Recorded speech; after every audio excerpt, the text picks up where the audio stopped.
A coroner condemns the police response during the Tunisia terror attack that left 30 British tourists dead.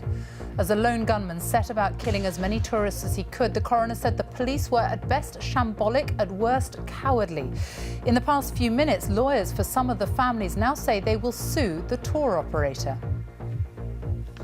The inquests were about those who tragically lost their lives. They must never be forgotten, and their families hope that no one else will ever have to suffer the same fate in the future. One survivor who risked his life to save others says he saw no police on the beach for at least 20 minutes. Police waited, police fainted, they hid. You know, that's unforgivable. We'll have the latest from the inquest, also this lunchtime.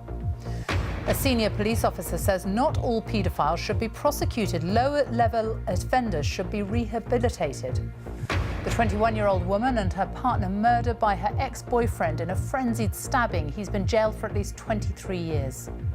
Why millions of eggs in the UK now have to be classified as barn-reared instead of free-range from today. And found in a field in Staffordshire, the Iron Age necklaces thought to be more than 2,000 years old go on public display. In the south, we bring together experts and road users to discuss how to improve safety on one of our busiest, most notorious routes, and why some feel what's taught in our schools isn't preparing young people for the real world of work.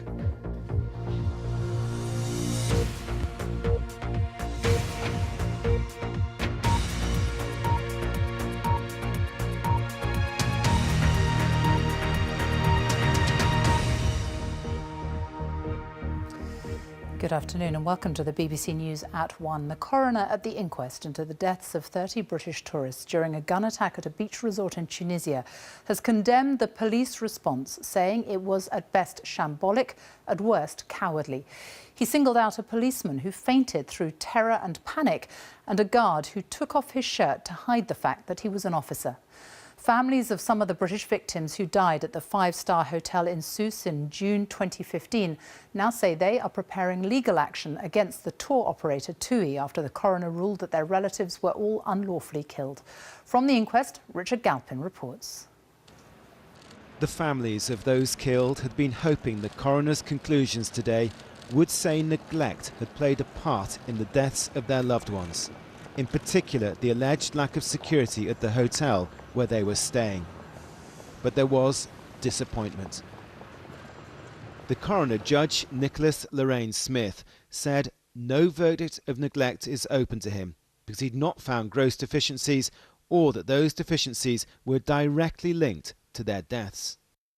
But he did go on to say that the police response to the attack was at best shambolic and at worst cowardly. Nowadays, Alan Pembroke leads a normal life working at this London company.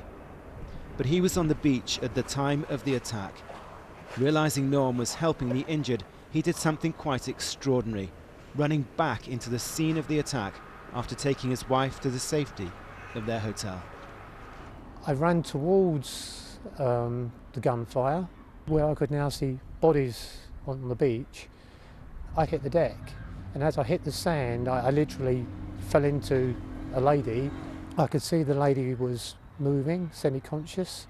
She had some severe gunshot wounds. I dressed her hand and covered her wrist with the scarf I'd pulled down off the beach umbrella. She then told me she had pain in her leg, and I noticed she had a hole in her leg. So I got a beach towel and I wrapped it around her leg to compress the injury and stop the bleeding. Mr. Pembroke's actions saved the life of the woman Cheryl Mellor, whose husband lay dead beside her. But he's haunted by what he saw and angry at the failure of the Tunisian police to intervene in time. I was on the beach for a good 20 minutes with Cheryl alone, and I saw no military or medical staff, and it's only in recent reports that I found that police waited, police fainted, they hid. You know, that's unforgivable. They need to be accountable for that. Just 3 months earlier, foreign tourists have been targeted in an attack by Islamist extremists in the capital Tunis, leaving 20 dead. But the Foreign Office did not change its overall travel advice. The colour-coded map on its website remained green for the coastal areas, so tourists could still go, even though the Foreign Office was warning of a high risk of terrorism. All 30 British tourists killed in the attack had booked their holidays with the travel company TUI, the parent company of Thomson. Today, the coroner highlighted how staff had been told that if asked if Tunisia was safe, they should say that the overall level of Foreign Office advice had not changed, that it was business as usual at the beach resorts. There was no mention of the risk of terrorism.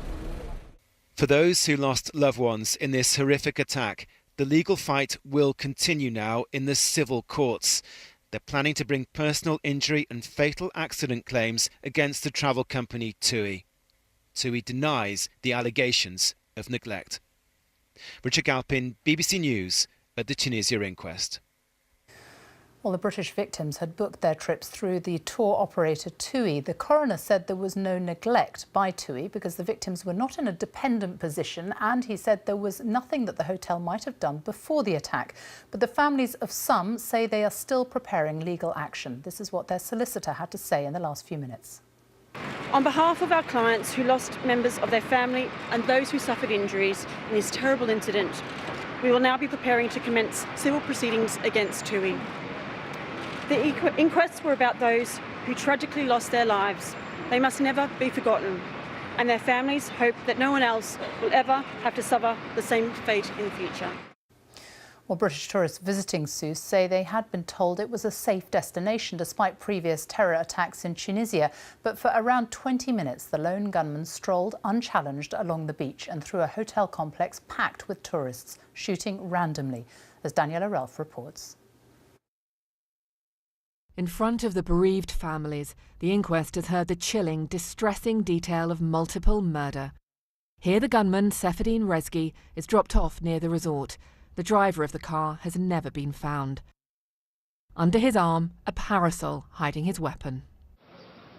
He walked to the beach where he began to kill, shooting people as they lay on sun loungers.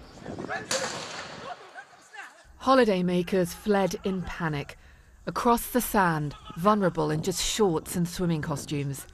These are people, quite literally, running for their lives. There was chaos and confusion. How could this possibly be happening?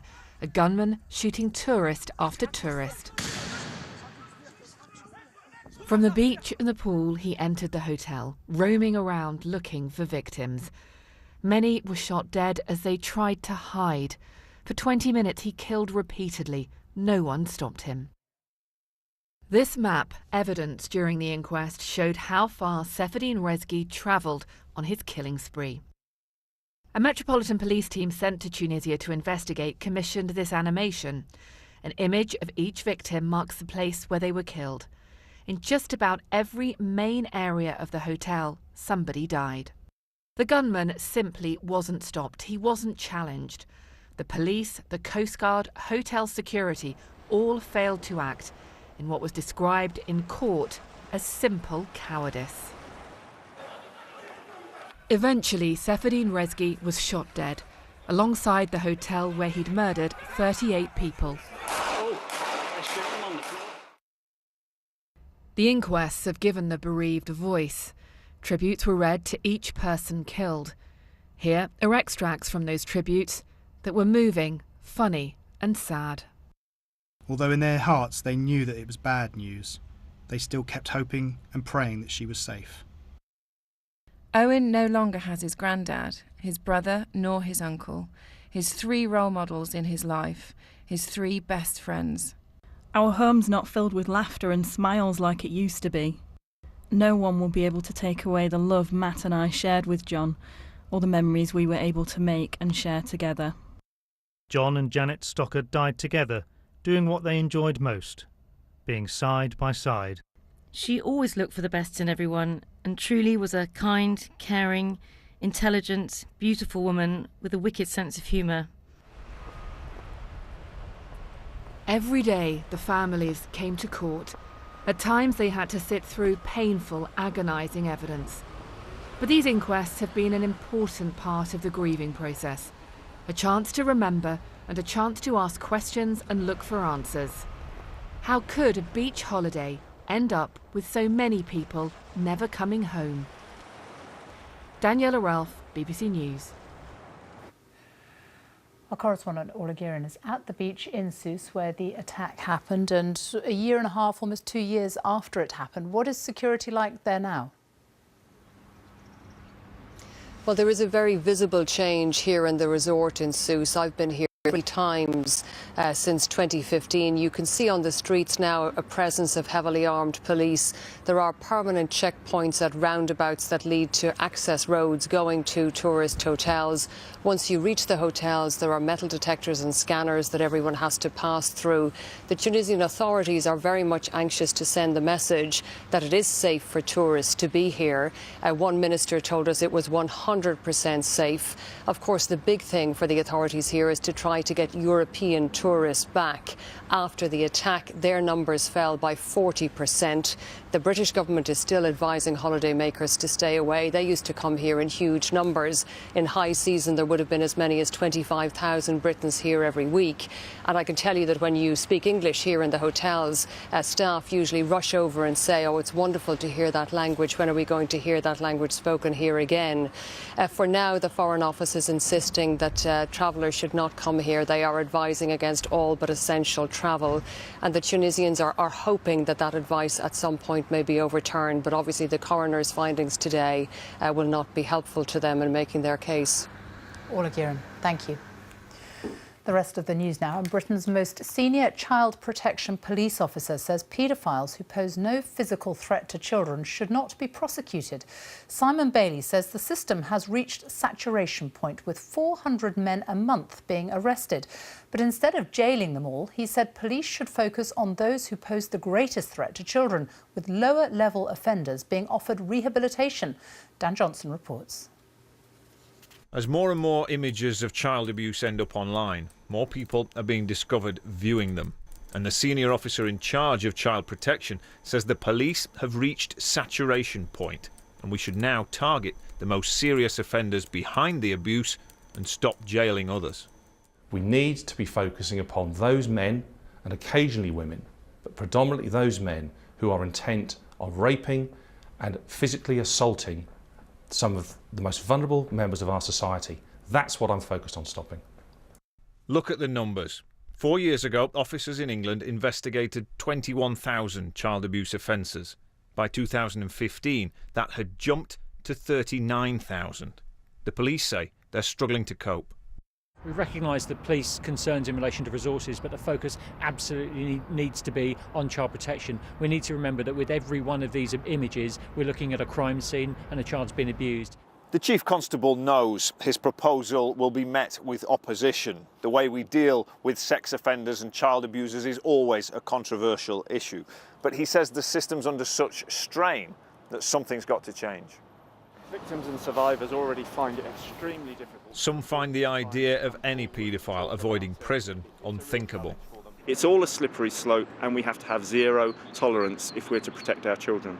But if the resources are as stretched as he says, isn't it right to focus on the more serious offenders? I find it very difficult to categorise a child who has been raped in a local park and a child who has been raped in Thailand or Bulgaria or some part of Greater London. It's all very serious.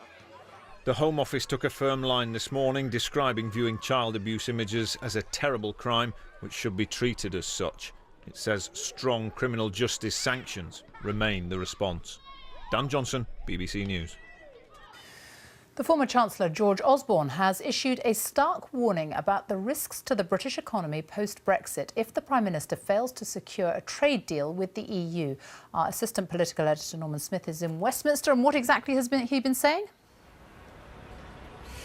Well, Sophie, you sense that the big beasts of the Remain campaign, those opposed to Brexit, are beginning to stir from their slumber. Last night we had Sir John Major attacking Mrs May's approach to Brexit. Before that, Tony Blair. Today, George Osborne warning Mrs May not to follow through on her threat to walk out of the negotiating chamber if she can't get the sort of agreement she wants with the EU. To do that, he says, would mean the biggest act of protectionism in British history, meaning British companies would face unprecedented tariffs, new regulations and administrative burdens if they wanted to trade with the EU. More than that, he says Mrs May's idea that new deals can be struck with non-European countries, that can never make up for the loss of trade with the rest of Europe. Now, Mr Osborne insists he is not trying to unpick the results of the referendum.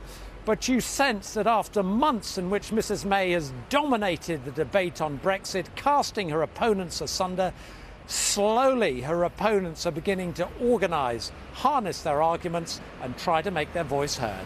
Norman Smith in Westminster, thank you. A man who murdered his ex-girlfriend and her new partner in a fit of jealousy has been jailed for life for what the judge called a savage and senseless attack. Andrew Saunders stabbed Zoe Morgan and Lee Simmons outside the shop where the couple worked.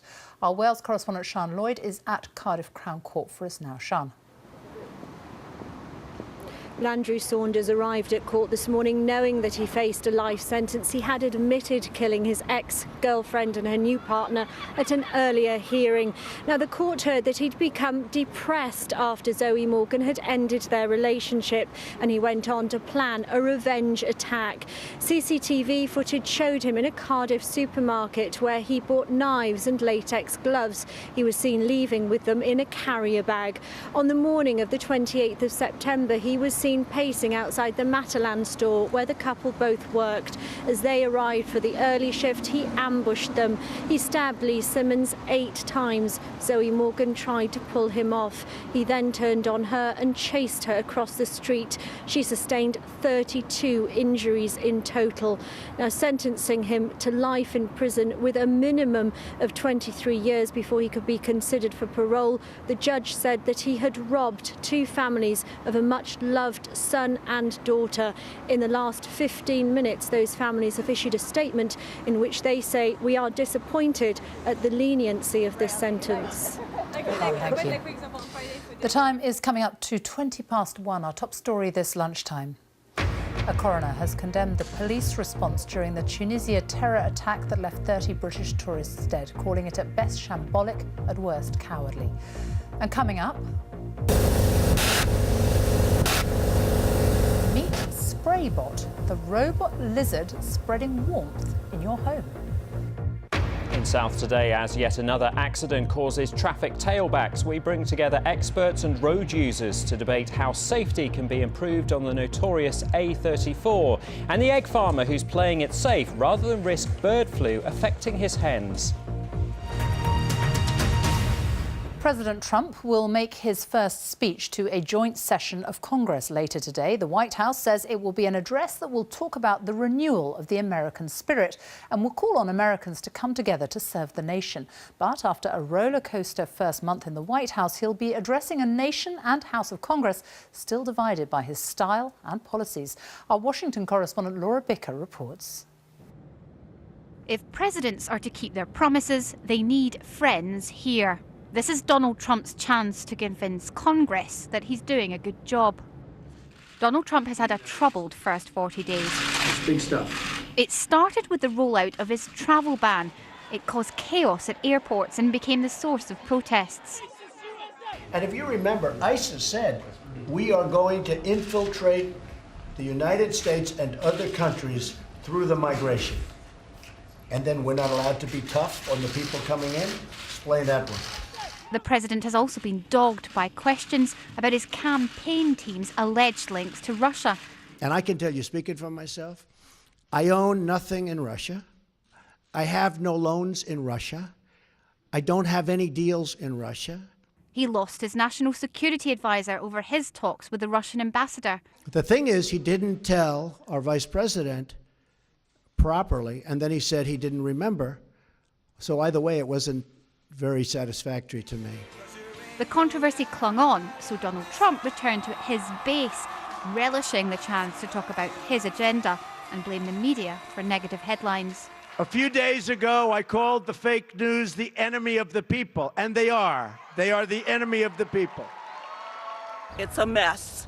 So we asked voters visiting the capital from across the country how they thought things were going.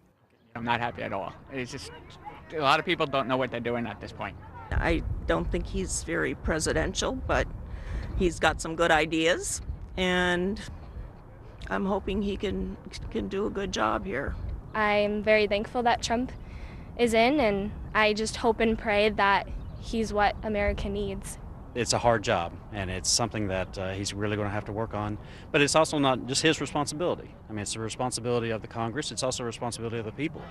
Congress is new territory for Donald Trump, and despite these voters' pleas, unity at this time of great change may be difficult for the new president to achieve. Laura Bicker, BBC News, Washington. Well, let's speak to our correspondent Jane O'Brien, who is in Washington. Well, an important moment for the president. What's he expected to say? How's he expected to approach it? Well, with a great deal of optimism, this speech is going to be very different to the dark and bleak picture he created of America during his inauguration speech. He's going to talk tonight about a renewal of the American spirit and also focus on what he says are his achievements despite the negative press he's attracted. So he'll talk about his crackdown on illegal immigration, slashing regulations, all things that he promised his supporters.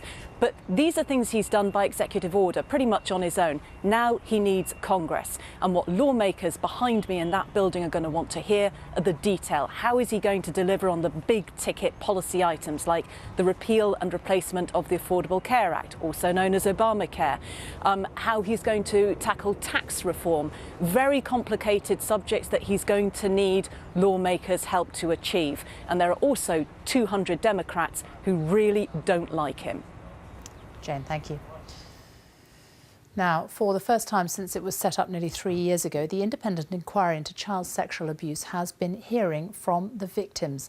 This morning, it heard from a woman who told of the sadistic treatment she faced at a school in Western Australia. Tom Simons reports. Marcelle O'Brien was a war child. Born in 1944, her father was a Canadian serviceman, but she was removed from her British mother and her foster mother and sent to Australia. Today she came back to give this inquiry her evidence. When you went on the ship to Australia from the UK, where did you think you were going? On a tea party. Across the continent in Perth, Western Australia, child migrants in the Fairbridge Farm School started their celebrations. She ended up here in the care of a British charity which sent hundreds of troubled children across the world. The surviving footage only ever portrays the good side of this place. Some of its former children do describe a positive experience, but many don't. This is Marcelle when she arrived, aged about 5, and this is how she was treated by the woman at the farm who was her so-called cottage mother. Mental cruelty and sadistic. Got slapped around the head a lot, pushed in the back, put under a cold shower if they thought you weren't doing good, or locked in a cupboard with no lights or anything until they felt fit to let you out. Would your cottage mother ever say things to you that were upsetting? Yeah. You're from the gutter, you're a nobody. You've got nobody. You've got no parents, they're all dead. She told this inquiry into sexual abuse that the farm's deputy principal would touch her breasts and bottom. Back in England, Marcelle's foster mother wrote to the Queen in an attempt to get her back from Australia and received a reply from a lady in waiting. Later, the director of the Fairbridge charity wrote that Marcelle's undesirable birth mother wanted her emigrated. Here today, Marcelle was asked, was that true? She said it wasn't. And this is the proof. As an adult, Marcelle O'Brien was reunited with her mother by the Child Migrants Trust, a mother who told her, "They took you from me." Tom Simons, BBC News, at the Child Abuse Inquiry. Heating and lighting our homes adds up to about a third of the emissions which contribute to climate change, but improving energy efficiency is a massive task. According to the Green Building Council, a house would have to be refurbished every minute until the year 2050. Here's our environment analyst, Roger Harrabin. Beneath your floorboards, one solution for cold homes. a robot lizard, preparing to spread warmth. Drafty homes push up bills, harm health, and increase carbon emissions from heating. This is Spraybot's answer. Filling up the cracks in floorboards with a layer of foam insulation. The hassle and disruption of upgrading your home, literally in some cases ripping it apart to put it back together again so that you can insulate it and make it more efficient, is really a big hassle, and it stops people from upgrading their homes. And that's why we developed this. Energy bills for a standard terraced home are upwards of £1,500 a year. Not this one. Its insulated rear white wall is fatter than the neighbour's brick wall. Inside, they're testing the upgraded house for drafts. Builders search for cold spots with a thermal camera. It's a major upgrade that'll take more than 20 years to pay back. I'm doing it for my grandchildren, and because I'm really concerned about climate change, I wanted to make my house more comfortable, more easy to control the heating, and I believe I'm going to save around about 80% on my heating bills. Creating good quality, well-designed, efficient buildings can help improve health and well-being and general quality of life, and therefore bring down NHS costs. And it can create jobs, improve skills, increase our exports, all at the same time as simultaneously reducing our greenhouse gas emissions. Here's the scale of the insulation challenge. To meet its own law on reducing carbon emissions, the government needs to get 25 million existing homes upgraded by 2050. That is more than one home every minute. Roger Harrabin, BBC News. From today, many poultry farmers won't be able to label their produce as free range. That's because of safety precautions that they've had to take to prevent the spread of bird flu, as Emma Simpson explains. More than half the eggs we buy are free-range eggs. We eat millions of them. But you're soon going to see a sticker on the box saying hens temporarily housed in barns for their welfare. Now, you may not know it, but all hens have had to be kept inside since December to help prevent the spread of avian flu, not just here, but in other European countries as well.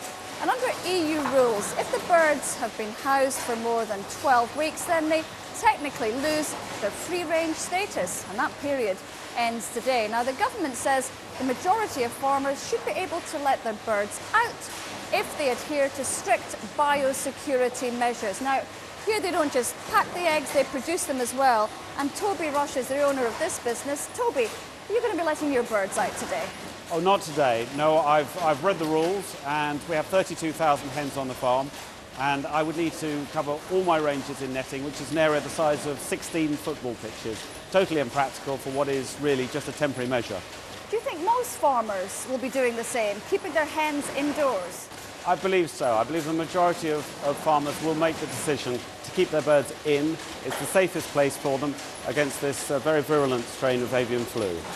Now, even if the hens are in or out, the decision's been taken to put a label on every commercial free-range eggs box. So I guess what consumers want to know is, are these eggs free-range or not?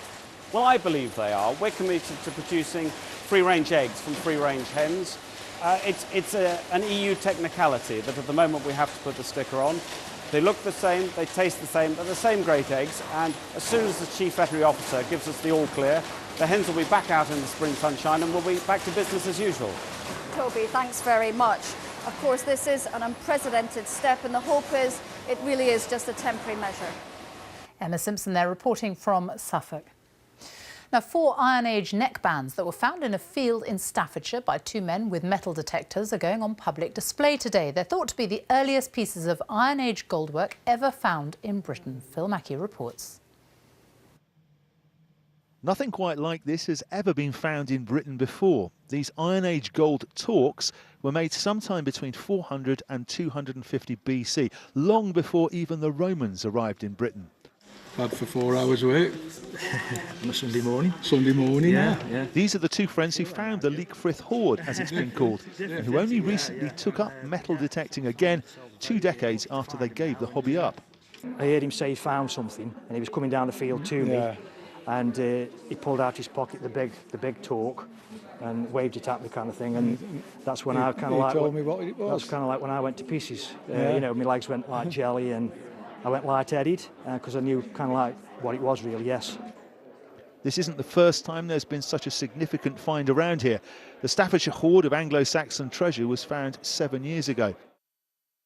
But this is 1,000 years older, and it's the first of its kind from that period. This is a spectacular find, and these 4 torques made out of gold are really quite unique. It's surprisingly heavy, actually. This would have been worn around the neck of a wealthy woman 2,500 years ago, and it's a period of British history about which we know very little. The torques were either buried for safekeeping or as an offering to the gods, and they were probably made in France or Germany. What it's really suggesting to me is that, excitingly, we might be seeing new connections with the continent that we didn't know about before. When they opened up the box and got them out, and I was actually able to see and handle them for the first time, I did actually feel slightly faint. They're absolutely incredible, beautiful objects, so beautifully made, incredibly fine. Melted down, this much gold would fetch more than £10,000, but it's worth much, much more than that. Once it's valued, the money will be shared between the landowner and the metal detectorists. It's pretty scary. Yeah. Scary but nice. Yeah, happy days. Yeah, scary but nice. Phil Mackey, BBC News, Staffordshire. Time now for a look at the weather with Nick Miller. Hello. Last day of meteorological winter, but winter weather hasn't finished with us yet. As you know, in northwest England this morning, this was one Weather Watcher view from Salford, similar views in Manchester, Stockport, parts of North Wales, stretching down towards the Peak District as well. Plenty of showers. There are still plenty out there at the moment, drifting their way southeastwards, but sleet and snow tending to be on higher ground now. At lower levels, more either rain or hail. Thunder and lightning out of the showers that have pushed through southwest England in the past hour or so, and they're going to feed across more of the Midlands into East Anglia and the southeast as the afternoon goes on after the sunshine we've seen so far today. And there are showers too feeding into northern Scotland of a wintry flavour, whereas elsewhere in Scotland actually a lot of dry, fairly sunny weather and sunny spells into northeast England. We've seen heavy showers in Northern Ireland. That batch now feeding on towards northwest England and North Wales as the afternoon goes on. Some snow, but more especially now on hills. The odd shower left behind for South Wales and southwest England. Sunny spells in between. It's a windy day here, and this batch of showers then feeding on across East Anglia and the southeast after the sunshine. Umbrellas at the ready. And there are lots of showers around going into this evening too, but overnight most of these will tend to fade away. We're left with a few in Northern Ireland, 1 or 2 icy patches around, but more especially ice and snow showers in northern Scotland, giving a few centimetres even to lower levels, more on hills. There'll be a frost around for many of us, more especially across the northern half of the UK. Tomorrow, the first day of meteorological spring, and some sunshine around. Still those wintry showers in the north of Scotland, 1 or 2 for Northern Ireland and northwest England. This area of rain feeding up across southern England into South Wales to give a dull, damp afternoon, but becoming a little less cold here. Elsewhere, still chilly, but some sunny spells. Just want to show you this area of rain feeding further north across England and Wales tomorrow evening, tomorrow night. Could have a bit of sleet and snow on its northern flank, and behind it becoming very windy across parts of Wales and southern England. Sunshine and showers on Thursday, blowy day. We'll see some heavier downpours reaching into parts of Wales and the Midlands. That's the latest forecast. Nick, thank you. And that is all from the BBC News at 1. Now it's time for the BBC News team's Where You Are. Bye-bye.